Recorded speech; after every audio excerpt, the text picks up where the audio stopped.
All right. Welcome to another session of God's Insight for the Soul, where we get to show up in this collective energy and just plug into our source and see what kind of insight we get.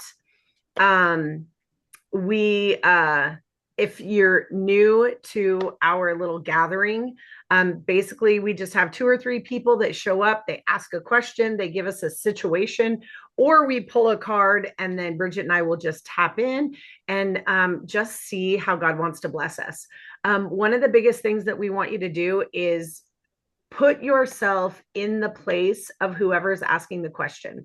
So maybe the situation isn't specific to you, but just ask, well, how does that relate to me? What is a situation that I can utilize this insight to allow my life to expand in a place of greater love for myself, greater love for the people around me, a deeper intimacy with God, whatever that is for you. But if you're willing to get really curious, I guarantee you, you will be so blessed, and you'll see that this insight is for all of us. So, Bridget, where do you want to start today? I was going to say Shelly, and it looks like she might be frozen. So we're gonna see if Shelly, if not, then we'll move on. But Shelly, there you are. You want Can hear you. Oh yeah, we're connected again. perfect. I can hear you. Okay. Oh, I see you now too. Okay. So Would you she like to get picked us you. started? Yeah. So I am interested in some insight on a particular situation, and I am curious to finding out hold please. What is my question? What am I curious about?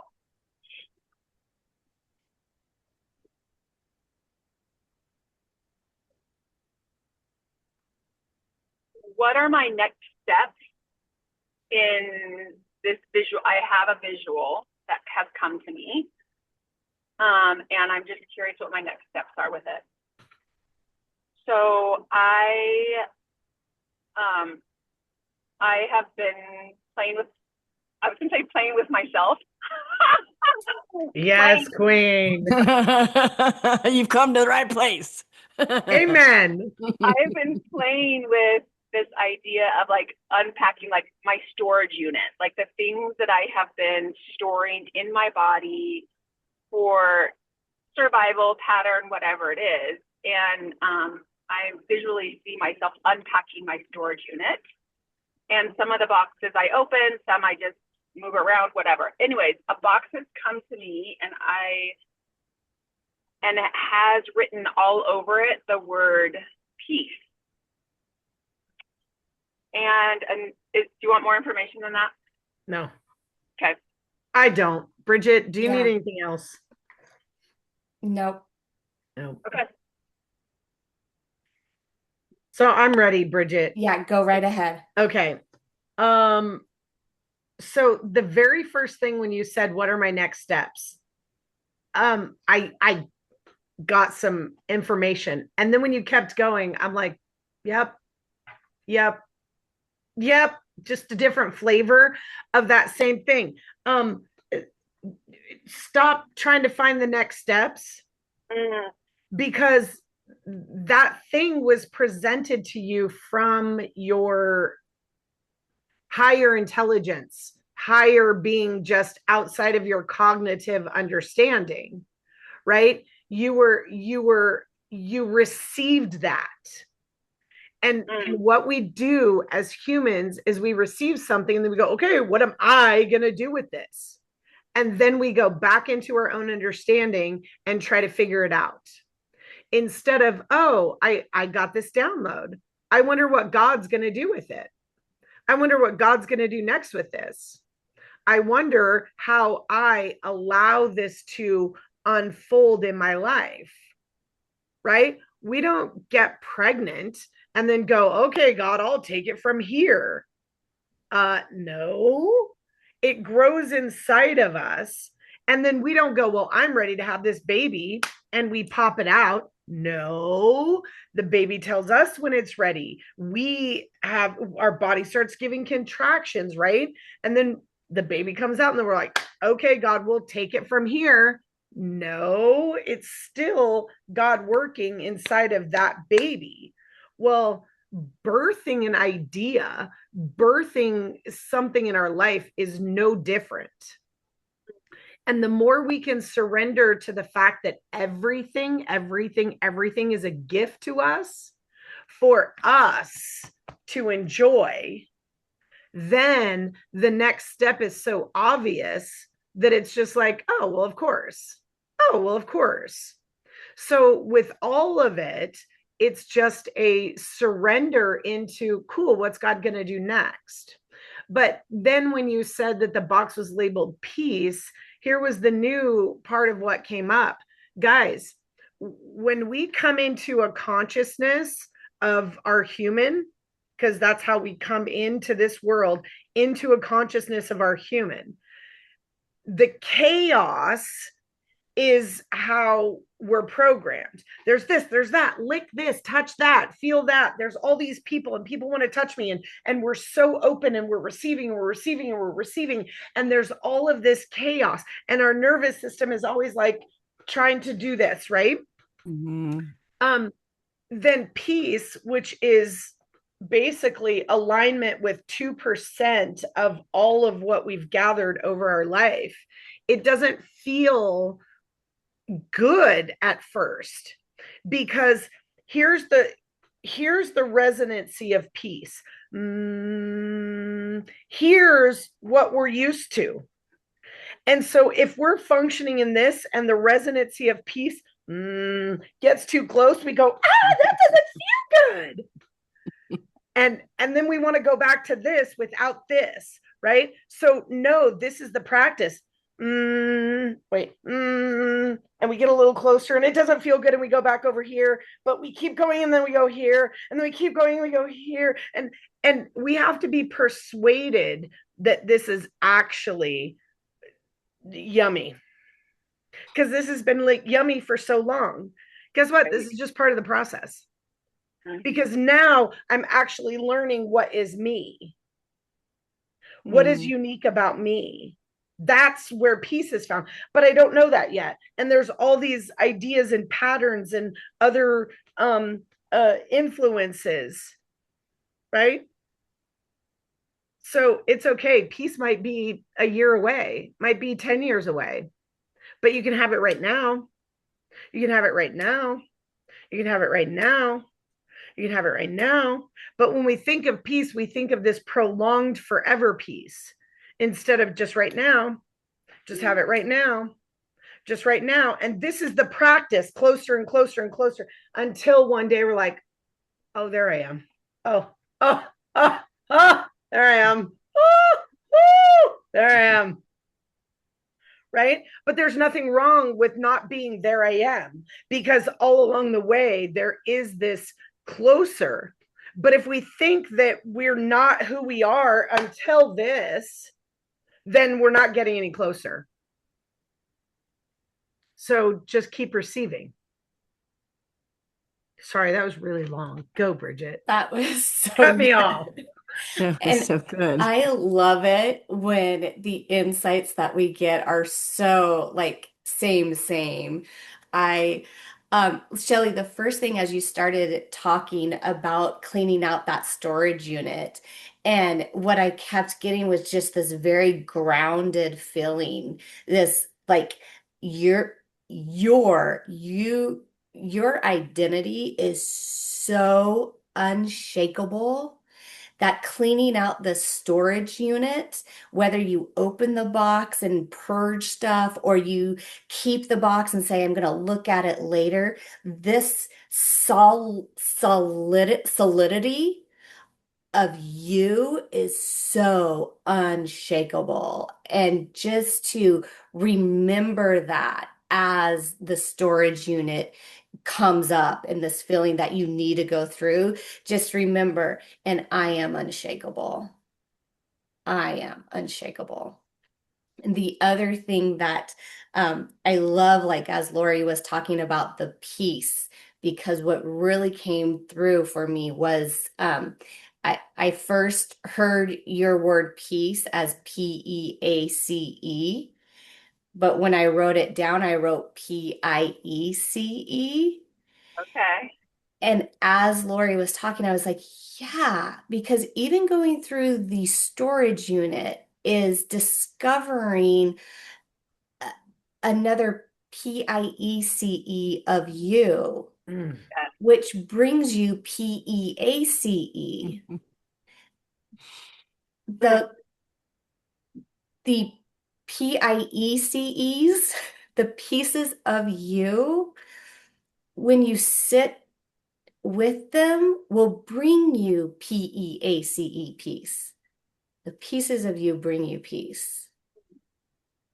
And I think that ties into that unshakableness that I was feeling too, is that by discovering more pieces of you, the peace will resonate, will grow, will blossom even. Yeah. And what's coming up with that was what came up last week. I think it was in coaching when we were talking about there's either the wholeness of us or there's holes in us, Mm, right? And if there's holes in us, that influence comes and we're thrown off of our alignment, right? But the more whole we become, it fills in the holes, right? So when you were saying the more peace, like the more pieces, mm-hmm, right? We fill the holes of who we are, mm-hmm. and then that creates the peace, the wholeness of us. That's so cool. Two words, same word, Yep, different spelling, different meaning, yet Mm. all connected. all So cool. connected. Yeah. So cool. Yeah. Thank you, Shelley, for that really beautiful visual also with the storage unit. Because again, like Lori was talking with the chaos, that storage unit can sometimes feel overwhelming. But when we look at it as, oh, this is an opportunity for me to know more of the pieces of me, and then that brings peace, like that, it's so good. So good. And And I this just came in and then we'll move on because it's such a beautiful analogy, right? The other thing I got as Bridget was saying that with the unpacking is then we also get to go in and unpack all of the things that we've stored. And now instead of going, oh, I don't want that. Oh, I'm going to get rid of this. Oh my gosh, this had so much value. That's why I kept it. And now I don't need it anymore. Oh my gosh, this taught me that. Oh, I love this. Now I don't need it anymore. Oh, I've had this experience. Now I don't need to keep the physical part of it anymore because I can hold the experience, right? So it's a sifting of all of the value and all of the culmination of our life that has brought us to where we are today to make us this whole being. Yeah, so good. So Mm. good. So good. Thank you, Shelley. Mm. you. All right, I'm here for the Mary. chills, just so you know. The Yeah. goosebumps and the chills. This is why I'm here, and I want to come here. Like I swear, every time you're on, I just want to sit like a little audience member and just soak it Mm, up. Love God, it. hmm don't you guys? Mm. I love that. Yeah, and like we say, whether you're the one asking the question or you're tuning into one of these episodes or you're here live with us, there is meaning, there is value. There are pieces in the message that are meant for each of us. So, yeah. Mhm. Yeah. Love it. Yeah. So what do you have for us, Mary? Do you have a question? Do you have a situation? What's I do. I have a bunch, and I was just going to come on and say something simple like, "What am I supposed to do when I grow up?" But there's so much more to it that when I was with you guys last time, and Kelly and I were trying to figure out if this idea we had was viable, And I believe it is, but right now I don't think it's what I'm supposed to be focusing on because it made me question all the things that I've been building in the last 18 months. And as much as I want to do that and work with kids, my other adult life is going to mess with that whole idea. Like it's going to be frowned upon if my podcast Lick My Brain is talking to other women about sexuality, and I'm trying to help women raise their voices, and I'm trying to help couples redesign their relationships. And I feel like it was starting to, I don't want to speak for Kelly, but I know it was a little bit how we're going to mix the two. We're going to talk about working with kids, and you're out here working with couples and their sexuality. So I kind of put a little pause on that anyways because Kelly's already got so much happening with her husband. So I thought, let's just you focus on him, and I'm gonna I I I connected to my inner goddess, and her name is Magdalene. And she and I talk with her every single day. And I noticed that I was starting to move away from her when I was focusing on this farm with kids and animals. And I went, oh, I don't want to do that because connecting with Magdalene is who I am at my core. And yesterday I was so confident when someone had asked, "What do you do?" And I said, "Well, I right now I don't know how I'm doing it yet, but I'm working with couples and helping them reconnect, and it feels really good to help women understand their own sexuality and helping them see that they can redesign the relationships that they're in. I have no idea how I'm going to do it, but I feel like it's something I'm supposed to do. And that's where the whole ADHD comes in because I get that idea and then I get 10,000 more ideas. So I'm working on narrowing everything in. And then my basic empty or easy little question was, what does Source want me to focus on? Because I can focus on everything else wildly and have no direction. I keep coming back to talking about sexuality and intimacy and relationships and love and ancestral healing and sexual healing and all this stuff just keeps coming back. Like that's what I'm supposed to be speaking about. But I don't know if that's just something I like to talk about or if it's something that Source wants me to step into further.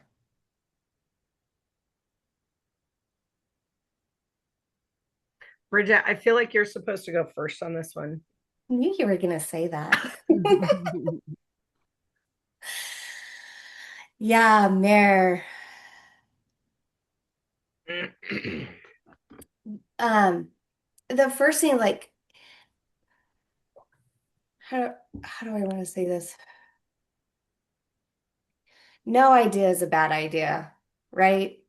Working with kids, working with couples, none of it is good or bad or better or worse or what I'm supposed to do or what I'm never supposed to do. Like any idea, there again, going back to what we just talked about with Shelley, there's value in every piece. And then focus. And that was when you said, like, what am I supposed to focus on? There's I'm just finishing a program that Lori did where we look at our saboteurs, and one of my saboteurs was avoiding doing the next step because there's so many other things out here. And one of the things it talked about was, okay, then pick one and see that through.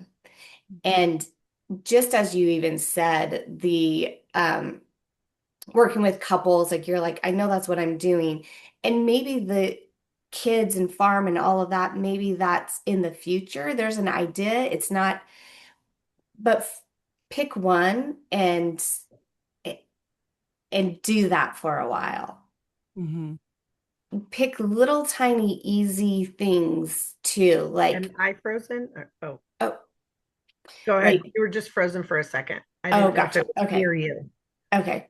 To pick little tiny pieces of that, like almost like uh microscoping it down to these little things that you you can accomplish. Okay, I want to work with couples. What does that look like? Does that look like getting your first two couples or one couple to, right? Mm-hmm. So Mm-hmm. pick one thing that you can accomplish and accomplishment, and then see where that feels. Does that bring you life? Does that continue to bloom? It was just a lot of, there's no right or wrong, good or bad, Mm-hmm. but pick one and focus on it Yes. and feel in your body how that continues Mm-hmm. before moving on to the next. Yeah. How hard something is an indicator of ease and flow. If something isn't coming, if the next step isn't coming naturally to us, there's not ease and flow, right? Now, that always comes back to us, like Bridget was saying, right? Sometimes the ease and flow is because there's saboteurs in the way. And that's our nervous system telling us that something's not in alignment with our safety, right? And so we always have to bring it back to us. And if I'm in alignment with me, the next step is ease and flow. Now, it may be something where, so for example, uh, technology has always been my nemesis until recently. And then I realized that everything that I felt like God was giving me, this obstacle of technology was in the way. And so it kiboshed the ease and flow. And so what I did was I set aside 3 days to overcome my saboteurs. And I sat and I went to do something on the computer in technology for creating a course, creating an automation, whatever. It doesn't really matter. And the minute that I started to feel anxious, the minute the ease and flow was gone, I stopped and I went and did my work. And then I came back and then I worked some more. And then the minute I would get irritated, anxious, I would stop and I would go do my work and I would come right back because I started realizing that the only thing that kept me out of ease and flow was some program out here that was trying to keep me safe. Well, when I go back to safety, now this becomes ease and flow. And so the biggest thing that came up as you were talking was there's so many factors of this over here that aren't in your control. That's not ease and flow right now.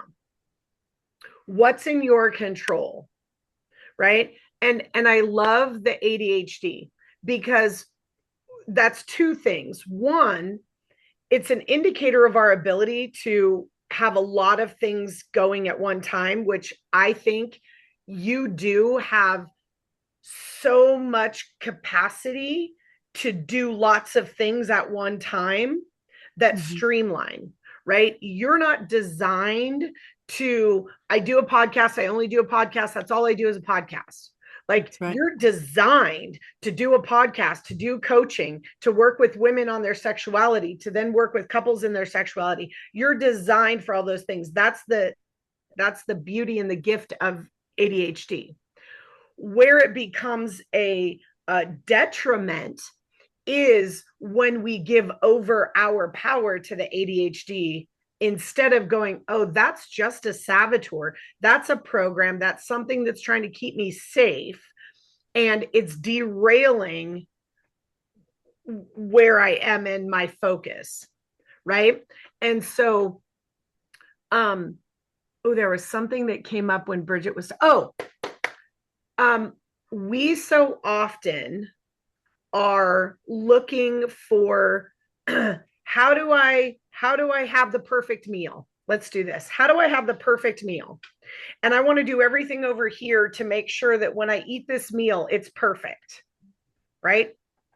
Our results in our business. Okay. And then we go, oh, well, I could put this on the plate, or I could put this on the plate. I could put this, or I could make it this way. Well, if I sear it first, if I bake it first, well, should I put this? Should I accompany this vegetable with that thing? Should I have mashed potatoes, yellow potatoes, russet potatoes? What kind of, should I use margarine? Should I use butter? And here we are in our head doing all the things, trying to create the perfect meal instead of going, I think I'll eat broccoli and say yes or no. I think I'll eat cauliflower and say yes or no. I think I'll eat spinach and say yes or no. I think I'll eat asparagus and say yes or no. I think I'll eat asparagus with prime rib and say yes or no. I think I'll eat filet mignon with a russet potato and say yes or no.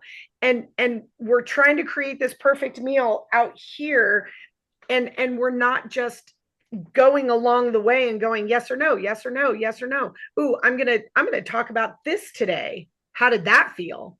Instead of how am I gonna feel if I talk about this? You cannot know. You cannot know.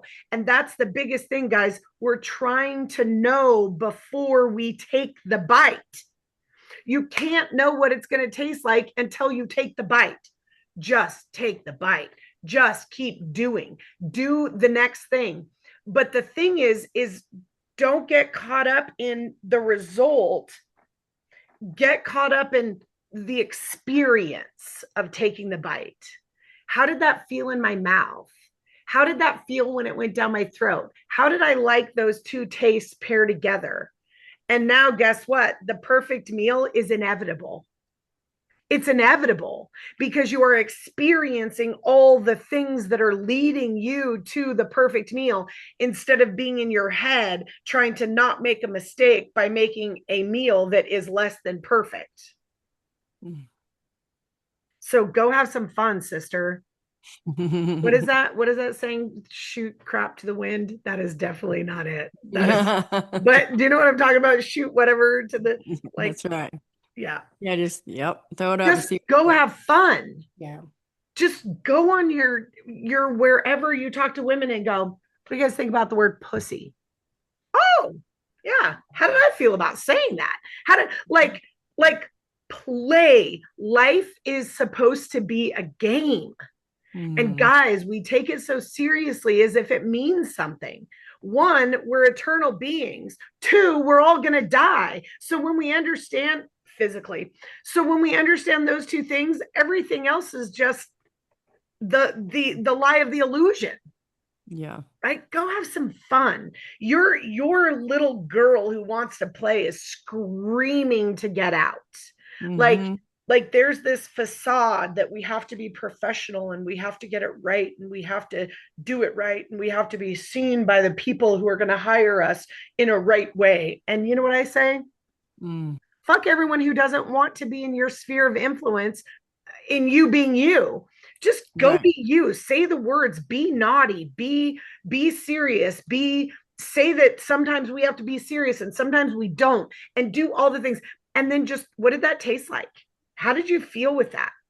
Was that right? Again, if the energy is not a certainty, go do your work. Get back into alignment of safety and then come back and say some more words and just play. Just play. Yeah, it feels more natural in that in the Magdalene vibe. That's where I want to be. Yeah. So for you, it's that intimacy with her and coming back and going, hey, was that actual alignment or was that my saboteur? Or I mean, was that actual not the direction I'm going, or was that my saboteur? And really getting intimate with her. Yeah. More intimate. Not intimate because I feel like you already have a very intimate, but it's more intimate. It's asking more questions. It's being more present with her instead of it being a I do this thing. It's a I be this relationship.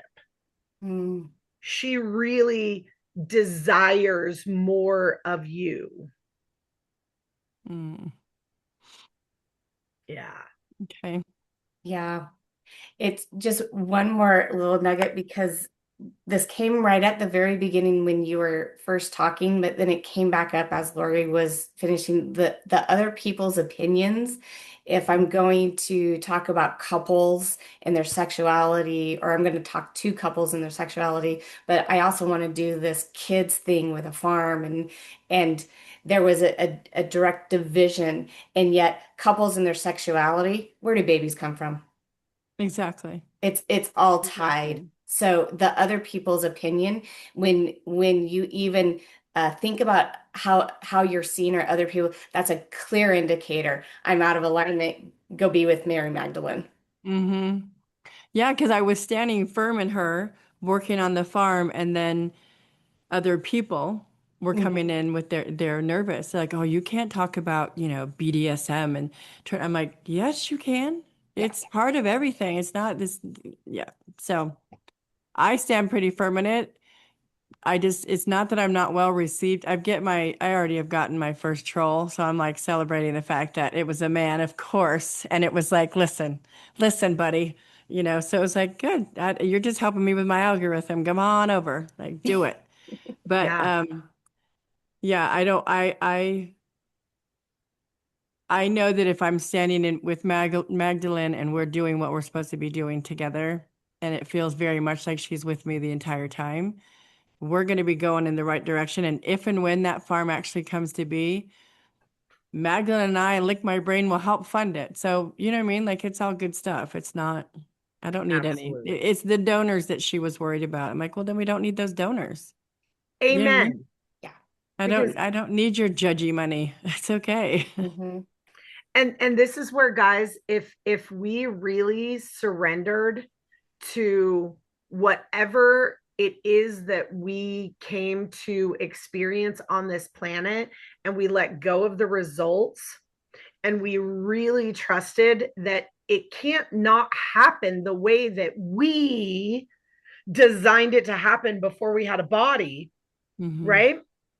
It can't not happen. Now I can be present in this moment, and I'm not worried about the people who aren't going to support me. And I'm just putting myself out there as a like a fisherman. Here's my bait, guys. Who wants it? Here's Hmm. my bait, guys. Who wants it? And there's so much beauty in, because there is this duality that Bridget pointed out, right? It's this or that. We have to talk about this or talk about that.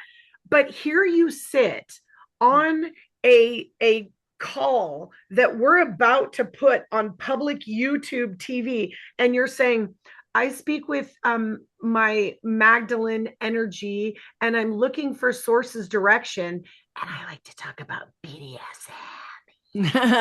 Like, you are already mixing two things that the world would say can't be mixed. You're already doing it. You're already showing up. You're already making it public. You're already defying fear. You're already defying the saboteurs. You're already doing it.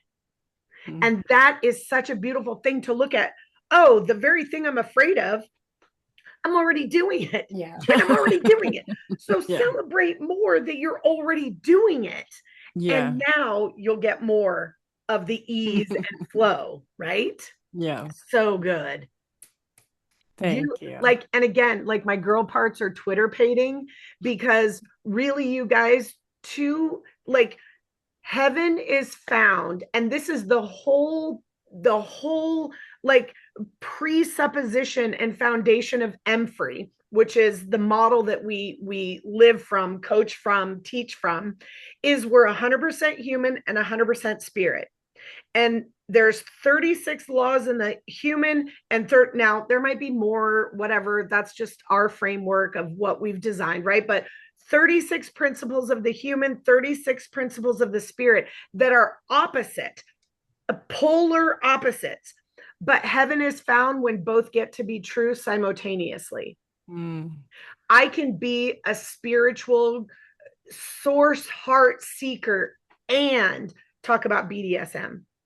Hmm. Both can be happening simultaneously. I Yeah. can help couples experience the fullness of their sexuality and help kids.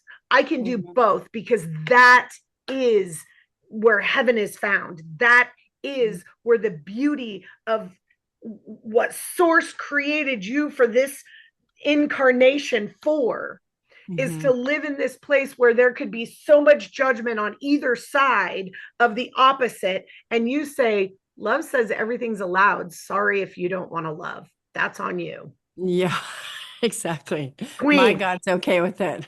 My God is okay with my love of yes. leather. Yes. Yes. No, don't kid. That spot on, girl. Spot on. I love it. This is, oh my gosh, I'm so fired up, guys. I love this You're too. amazing. I just got this. I thank you so much, Mary, for coming on and showing up authentically you, because this is something that I needed to hear also. And as Lori's talking about, and that's where heaven meets, I just had this visual of like all of these past beliefs that were stacked on top of other people's opinions about what it meant to be church, what it meant to love God, what it meant to uh want to talk about leather, want to whip, like all of those things that are stacked up.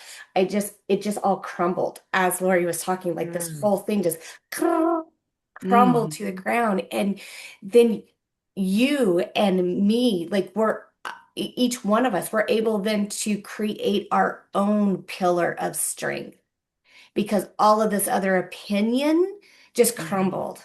Oh, good. Yay. I love it. So here's like, I know we got to go. And I have the coolest story about, because I was married to a pastor and we had some stuff. And exactly what Bridget just said, breaking down that illusion, and all of our shame is in hiding who God made us to be, in all of our quirks and all of our kinks and all of our uniqueness and all of the ways that He created us to experience the fullness. It's the shame that actually causes the ugly outflow of what we're all trying to prevent, right? And make laws against all these things. Whereas if the shame wasn't there, none of this stuff would be happening in the wrongness or the hurtfulness that everyone's trying to control by trying to get rid of this, right? It's such this backwards paradox. So either we're going to talk about that on your podcast, like I'm coming to talk about it, or we're going to do this again, because somehow we need to talk more about this, especially for people coming from the church. Because I think it frees people. It frees people to actually love God more. And that's my heart, is that intimacy. So yeah, absolutely. love this. Yeah. Good. Thank you so much for bringing all of this out. Anytime. I love talking about it clearly. So yeah. Good stuff. Yes. All right. Well, if this was fun for you, and again, if you're watching this and you're like, that's so sacrilegious and that's fantastic, you are not our people. And there's plenty of podcasts and things that you can watch over there that will serve your little heart. And we love that. But if this was fun for you and your goal in life is to rid yourself of all of the shame and just be intimate with your creator, that's what we're here for. Come on, make an appointment, get on here. If you want to stay anonymous, you totally can. But please show up, let us serve you. Because when we serve you, we get all the yummy, juicy, clearly. So yeah, we just love to have you. And until then, see you later. See you later. Thanks, you guys.